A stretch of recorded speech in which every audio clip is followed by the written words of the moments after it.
everyone, and welcome to the Code Clarity podcast. I'm Rina. And I'm Jean. And today we're doing a podcast about a podcast. So Novartis had a recent ruling on a podcast that they had put on their promotional website. It was aimed at healthcare professionals. They had a guest speaker of a nurse on talking about treatments and medicines.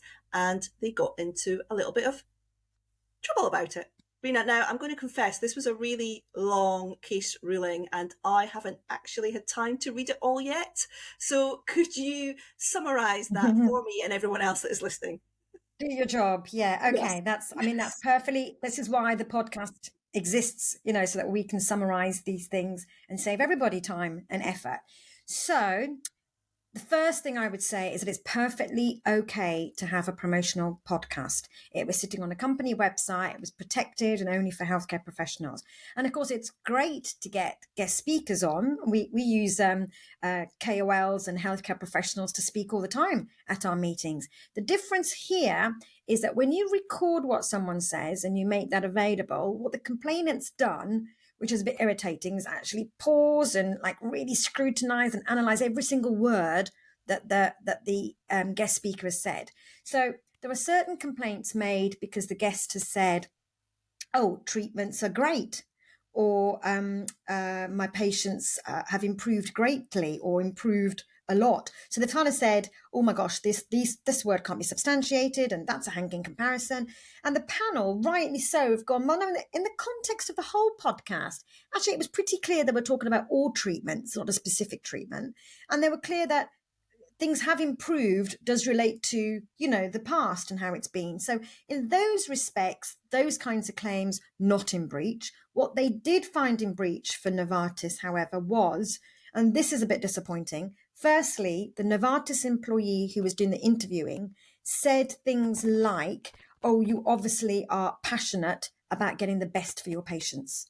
Now, I'm sorry, but if you ask a question like that, this poor person, whatever they said in response, if they mentioned a medicine, your medicine, they're going to link now your medicine to the word best. So that's a straightforward breach. Yeah. And then the second area where they were found in breach, which is the big one, was because they were asked how they might convey something to one of their patients.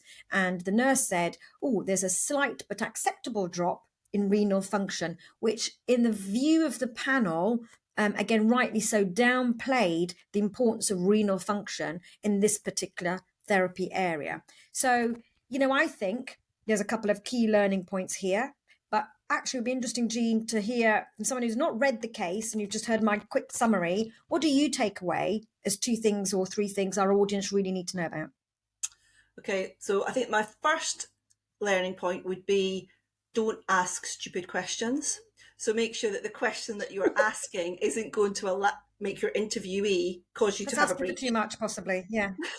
Okay. So, think about what you're asking, think about how you're phrasing it. So do a little bit of planning on that. And my second point is probably linked to that don't over plan. So I think that, the obvious thing I would say would be like, "Oh, well, then just have a script and tell them what they can say and agree it and it's all fine." But that's isn't working in the podcast area. It has to be natural. As people that listen to this podcast know, you do have to fluff your lines and do a little bit of thinking on your feet. And that's what podcasts are about.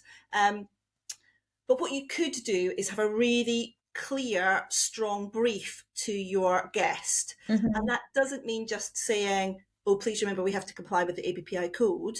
It means giving them actual examples. Mm. That means that this type of language is not appropriate, but this type of language would be appropriate, so that they know when you've asked those sensible questions that they can give you measured and balanced replies. Yeah, great top tips, I think, and completely agree. If you look back at your contracts now, everybody, with healthcare professionals, have you told them to comply with the code, or have you made their life a bit easier and given them some examples? Okay, until next time. Thanks, everyone, and bye. I'll read the case next time. Thanks. Bye.